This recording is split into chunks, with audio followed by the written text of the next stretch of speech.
This week on Carlie's Couch, we discuss romance as a way of life. Welcome, welcome, welcome. Happy 2025. Welcome to Carlie's Couch. Carlie and I are excited to be here, excited to keep talking to you.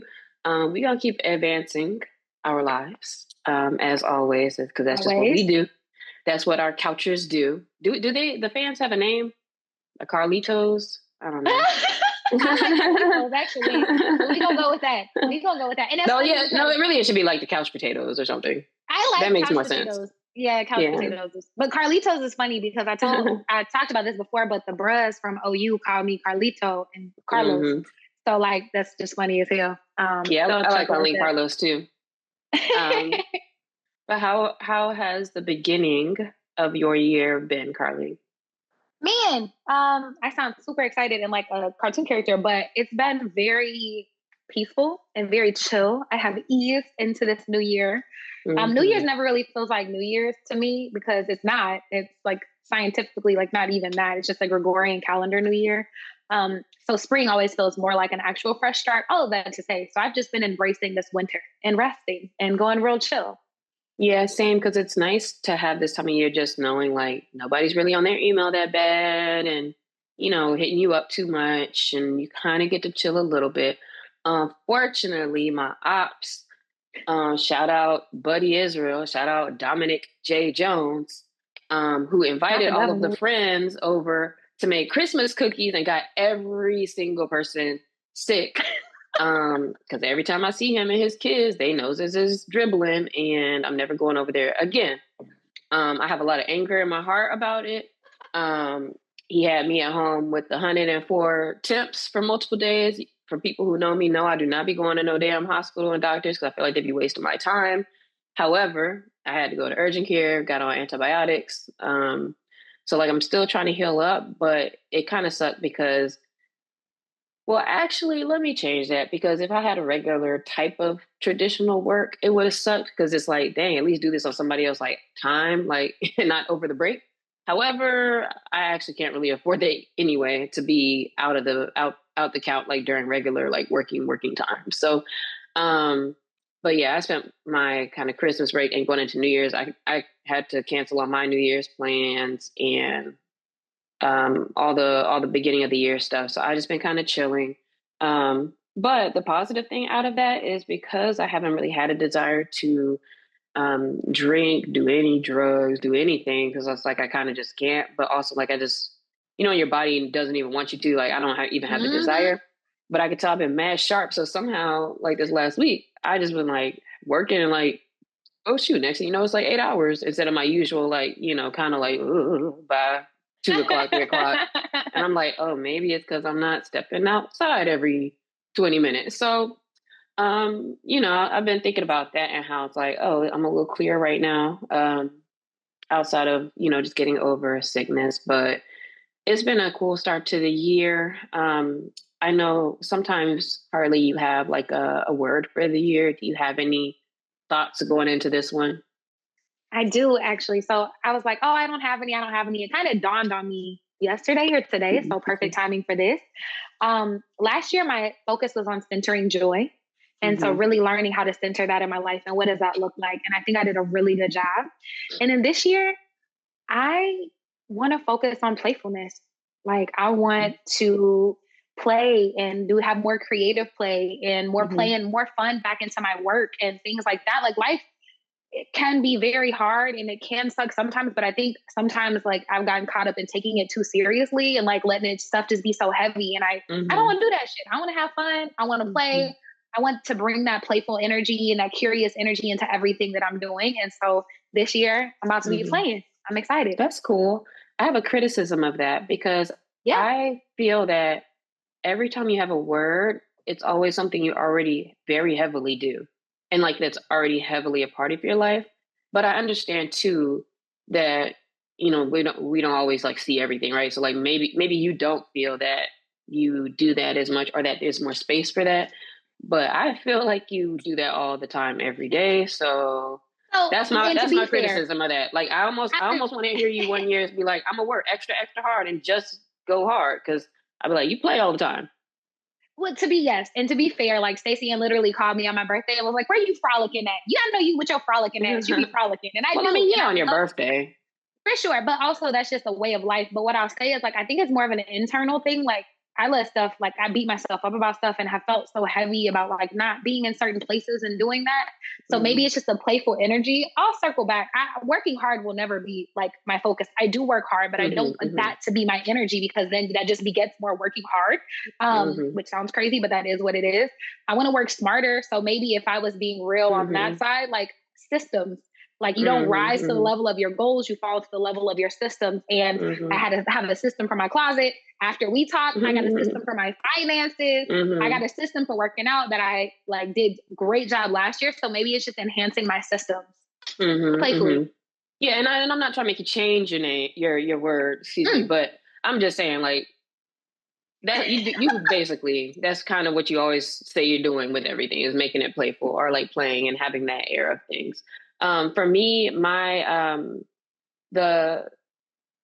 the word, and it actually, there's a phrase with it too, but like that I'm bringing into focus for this year. It really actually started, to your point about like not really having a focus on like January 1st as the new year, but for me in December is already when I was kind of thinking a lot about like, all right, girl, like what you about to do a little different, or what's the focus and all that. So I've had it kind of like written down for a little while, but mine is certainty.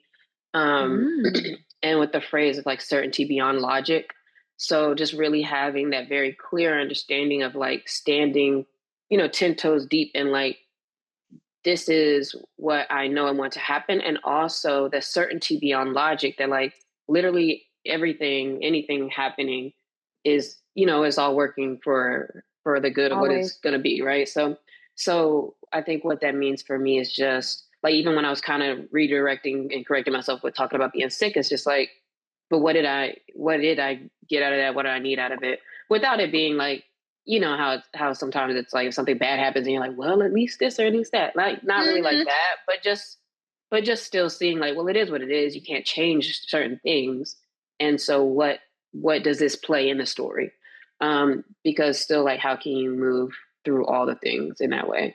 I got put on to, I do not know his name. I'm about to look it up real quick though. I want to say David. What's this man's name? I'm gonna find it for you right now. His name is David Guillaume, Ghyam. But he's a like a spiritual teacher with Kabbalah, and I don't know much about Kabbalah like that for real.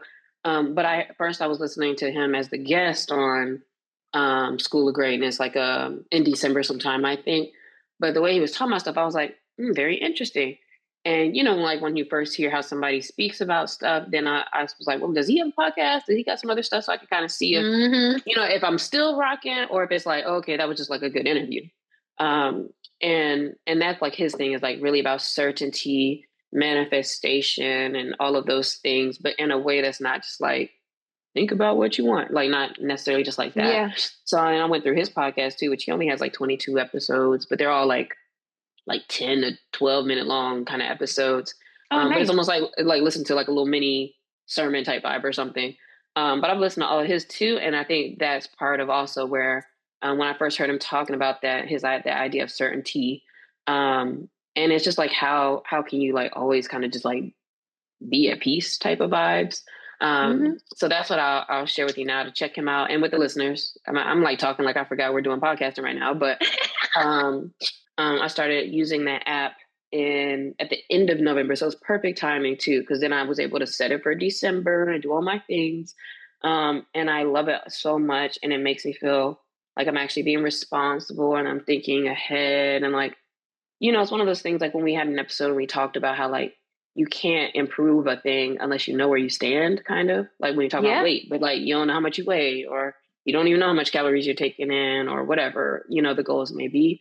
So in that case, that's not like one of my biggest things. I realized like I got to tighten up on my money, because I always have it, but like also I'm just now like admitting it to myself and telling myself like the wealth I want to have, or like all right, if I'm having all this money come in, like what Mm-hmm. would I, if I had $1 million tomorrow, it probably would be gone in a month. If this was me like a little bit ago, well, probably 2 months maybe ago. still, but yeah, probably still. But you know what I mean? Like being Mm-hmm. ready for it, because I'm always talking about how like, yeah, that one year I was mad rich and I was making like 50K a month and da da da. And it's like, ain't no reason for that to have not done anything else Yeah. outside of that time. And as I see opportunities and as I have certainty about the things that are happening, it's like, all right, well, I need to be better prepared and know what I want to do with the money and how to make it grow and blah, blah, blah, blah, blah, blah. So I just feel like I'm being a little more responsible, still having fun and still doing all the things. And it's just like within a scope of like actually knowing what's happening. So that's like my report for top of the year. Um, feel like this could have been the episode, low key, but Right. High key.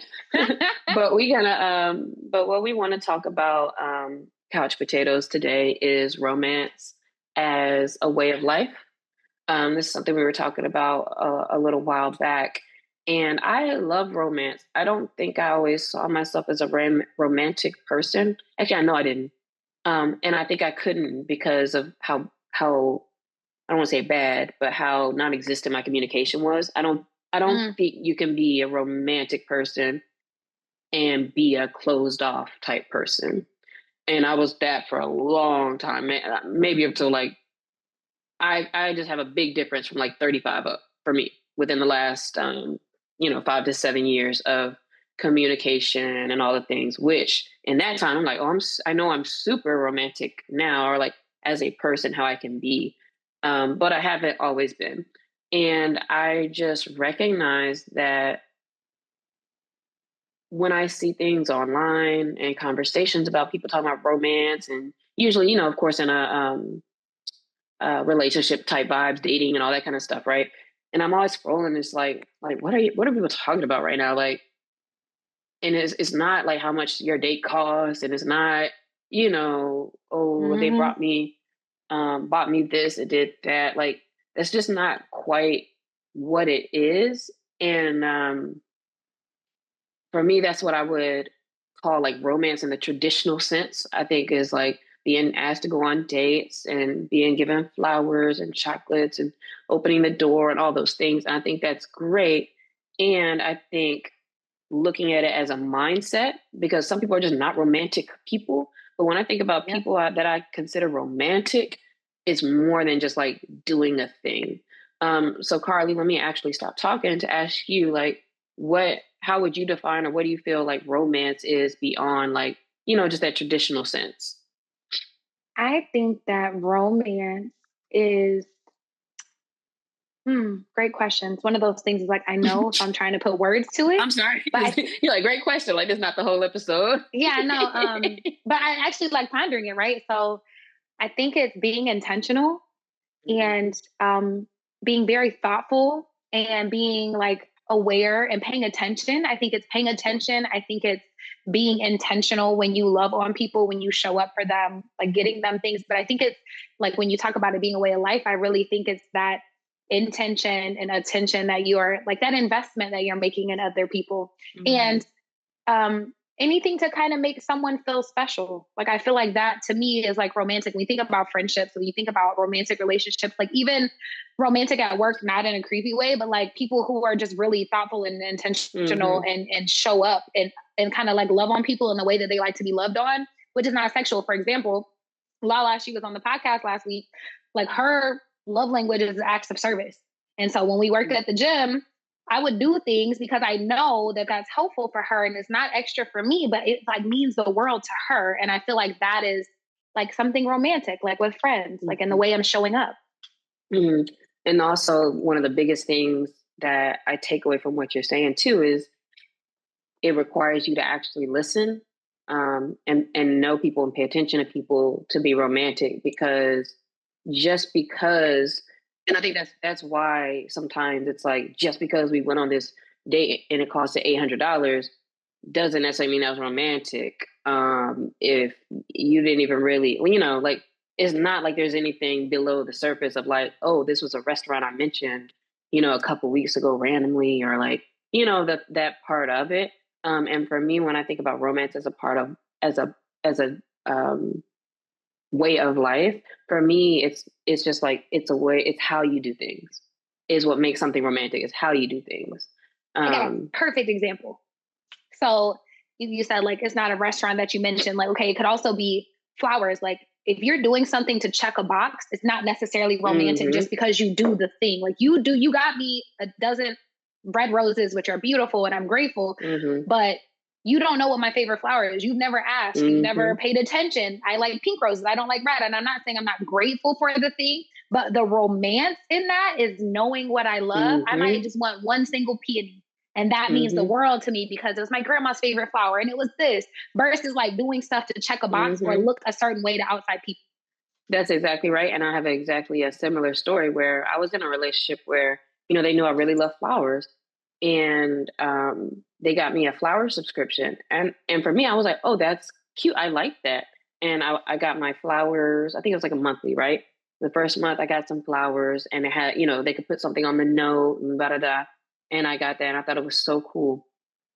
Month two, I got my flowers but the people, they put the note in, but there wasn't nothing on the note. So now I'm like, oh, like it's not quite romantic to me anymore. And now I feel like, okay, it's just something on autopilot because you couldn't even take the moment to like at least write the thing or like update them with like, okay, this time let's say this. Like you still didn't think about anything. And so it wasn't quite the same. And my father's photo on my phone to this day, like on his contact, is I remember one time I came home, this is probably like 10 years ago now, but I came home to North Carolina visiting them. And that I tell people like my dad's the most romantic person I know. So like that's also why like y'all don't be doing enough. But he came home one time. He came home and had like a single flower that he gave me, like a single, like I think it was like a pink rose. And he's like, "This is for you." And also the fact that even in the past too, people have got me flowers. It's like they can't give it to you. Like it'll just be laying there, and it's like, are these for me? Like, and again, I hear what you mean because it's always hard when you're like you're trying to express like this is cool and the actual romance isn't there. So then it's like, oh, you're complaining and da da. And what I've learned now is like when those are the kind of things that you kind of have a complaint or criticism about, then that kind of just lets me know that person is just not really a romantic person. And maybe that's something for me to think about and like, all right, let me either not date them or have a different expectation, you know, if the other things are awesome or whatever, right? But it's such a big difference, even just being handed something and looked in your eye and being like, I got this for you, or I thought about you, or whatever. And that's so much simpler, so much more, even more inexpensive. And which is why like people always say, like, it's not about money at all. But like I walk into the house or I walk into the car and it's just like, there's a bunch of flowers on the thing, but you're just looking at me like, what's up? And it's like, okay, I don't know. It sucks to feel like when you complain about that stuff, but also I'm like, man, if y'all just knew that little bit more that it takes to like to make this actually do what you were trying to do. Trying to get it to do, yeah. Yeah. But it doesn't take money at all. I think it's just about the thoughtfulness, and people like being able to reflect and understand like what you actually care about. And so maybe that is a thing too. Maybe that is valid to like not quite be okay with it because if somebody does like you or care about you, and also I'm not talking about like people who just met you. If you just got me a dozen red roses and you just met me, then that lets me know a good sign. Like, okay, we thinking about stuff, you know, it makes sense. And as you continue to get to know people, or even like you said, with friends, work, whatever, right? Outside of just like dating, how you do the things are going to be more appreciated when they are a reflection of like you are paying attention. So understanding what does this person like to receive, how do they like to be shown love or whatever. Like that, what I like is the thoughtfulness. I don't really care how much stuff costs, especially when I can go buy my own flowers and go do my own whatever things. So it's just not about that, but it lets me know that you don't know me is what it lets me know. Yeah, you're not taking the time, like even with not writing the card for that flower subscription, you're not even taking a Yeah. moment to If I was be cool with the intentional. subscription, I already knew you didn't have to think about it. But I'm like, damn, not you Like, didn't think about it at you could, all. It's like, yeah, it's like you could do like a little something. You know what I mean? And I mm, think um it's just that extra attention, intention, that extra listening, mm-hmm, and thinking about how to make someone feel special. I also think about it as like whenever people propose and they do like a big thing. What if the person mm-hmm. didn't even want that? What if they don't like public attention? What if they're very socially awkward, but you went out and got a very plain "Marry Me" sign with rose You petals? see in That's the cool. video, do it, Oh, do it. Meet me at the altar in your white dress. which that song is not even romantic to be all the way clear. Right. Because Right. look, It's shit, let's not. get married because we getting older, and why the fuck not? That's Yeah, not that romantic. Don't do that to it me. it is whack. And for some people, like I get on a level of like the surface level, okay, romantic song. But yeah, like if they knew us, then that wouldn't be it. Um, and to your point too, it's like that's also what's really, really sad too, when it's like this is a whole marriage proposal, but it ain't my style, or we ain't, you know what I mean? We had talked about stuff enough for you to understand what I would like. It's kind of like, but one thing I do for sure recognize in like all these experiences, the ones we've talked about already, and just other instances, is I definitely understand that there are barriers and reasons why some people aren't romantic. Um, and it's hard for some people. I said why for me it would be hard because if I'm not communicating, if I'm not open and vulnerable, if I don't feel comfortable with that, then I also can't receive it. When I was in Mm-hmm. college, I had the most romantic boyfriend. Like he would blindfold me and walk me to a place, a gazebo where he had made dinner, and he would sing songs to me and make poems. Aw. And at that time, I was the person where I was like, "This kind of whack, like this kind of corny." Like, Aw. but Aw. but I wasn't. Yeah, I wasn't me now, and also I was always getting told off on like open up or da da da. So like if I'm not comfortable being open, and I also can't receive. So that's one big obvious like barrier and block to like being romantic. What are some other things that might be reasons why like romance is not straightforward for some people? If you like didn't really grow up around that, maybe if it's like a secondhand experience, like you've never like done it, so all you've seen is those flowers, like that's where you start. But I think it's interesting because it's easier for people to maybe be romantic. Like for example, guys, like their bromance, like if you know your dude, like your homeboy loves a certain football team, it's not hard Hmm. to get him something from that, and you That's would a never good get him point. something else. Niggas can do that with their friends all the time, but for some But that reason, but they be real romantic with each other. And I think hmm that, society and the way that patriarchy like hurts us all is the sense like they don't feel that same connection and love towards women. So they do things because they feel like they have to versus like, really taking the time to understand and do something in a way that would make all the difference to a person.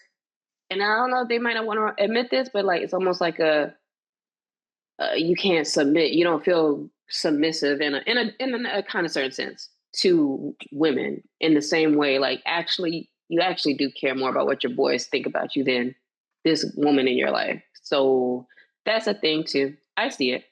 Um, and also, I think too that is one of the biggest things is just like not seeing it. So, like I said, if I saw it from my dad all the time, or if the people in my life, even like my brother, I could tell he must have the same types of things. Because like the way he will even do things for me right now, or he had some flowers but had a note on it and whatever. Like it's like real people just know. So if you've never seen that, I can kind of understand that. When I was dating an only child, also I was like, ooh, like I don't think they even knew how to think about other people. And it wasn't like they were a bad person, but it's just like as an older daughter too, like Mm-hmm. it's almost like you have more sense and like feeling of like, all right, here's what you could use, here's what you need. Okay, cool. The And like, nurturing, yeah. yeah. And it's like, damn, like only children is just like, hello, like other people I was exist. about to say, And but not all though. And I only say that as an only child, but I also think I'm different than a lot of people because mm, I'm very like thoughtful. And so, but everybody's always mm, surprised whenever they find out that I'm an only child, though, to that's be true. fair, You but don't, also just You don't give only child vibes at all. In fact, you give younger sibling, please look at me and need me like vibes of like I'm a rise above. That's what you kind of actually give. I would think you had Oh, other people who probably around you got more attention or something like that. That's the vibe I would get. that was me trying to get any attention because there was nobody else around, but I still didn't get attention, which Aw, is fine. But also, I was aw, gonna say that could also be a barrier to romance. Is if you're doing things one because you think you have to, then it's not yeah, authentic. You're doing it for what you can receive, and then it falls flat with other people. Other people can feel that. Like if you feel like yeah, they're just doing something to get something from you, if they're doing something to have a certain status in your life, if it's not just coming from like a hands off place, like because that needy energy. So I would also say that from on the other side, so not opening up, but also like people pleasing and doing things because you feel mm, like you have to could be a barrier to real romance in any type of relationship. yeah. Then that's true too, because sometimes you can tell when somebody just like needs you to give them a validation, and also it's like that don't feel quite right either. Like they're doing stuff for you or with you because they need a bunch of something back, and I've been in that case too, and I don't like that how that feels either. So I get that, but do you think it's better to be romantic? Yes. What? Actually, I Yes. did too. Yeah, I don't. I think if you're romantic people are just it's better. But why I think that is because I think that it's a reflection of certain mindsets that that person also has, which is like life is beautiful. They see beauty. They listen. They care. It's thoughtfulness. It's just like a different eye that they're like seeing the world with. And I do think that's better than like a more pragmatic person or somebody who's just like, well, I got you the flowers, didn't I? Or, well, you're getting the bills paid for, aren't you? Like, that's just not, it's like you're missing the whole point of it. Like, and it's not just about efficiency and productivity and da da da da. There's so much more. And I think they miss out on the beauty when they're not romantic. I think the importance of romance is paying attention and being intentional with people, but making them feel special and feel loved and feel Mm-hmm. seen and all of the things that come from that extra bit of intention.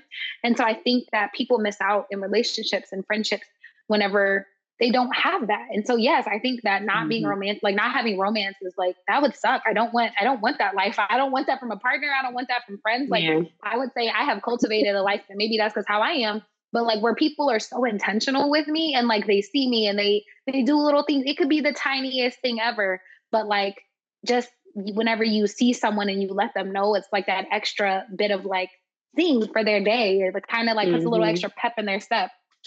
Mm-hmm.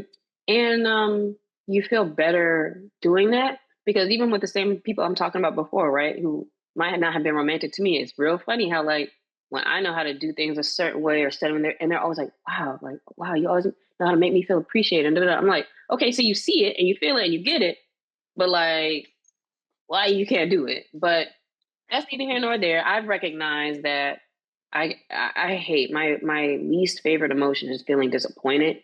And like Mm, when I start just mm, feeling mm. real disappointed about like certain things, and especially in this kind of space, I just realized like, okay, this might not be for me.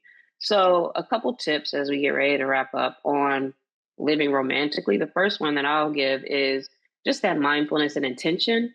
As an individual, slowing down, paying attention to what brings you joy, paying attention to what brings somebody else joy, what makes them light up, and just taking notes of that, and just trying to better be connected um, with those things. I think that's a big first step.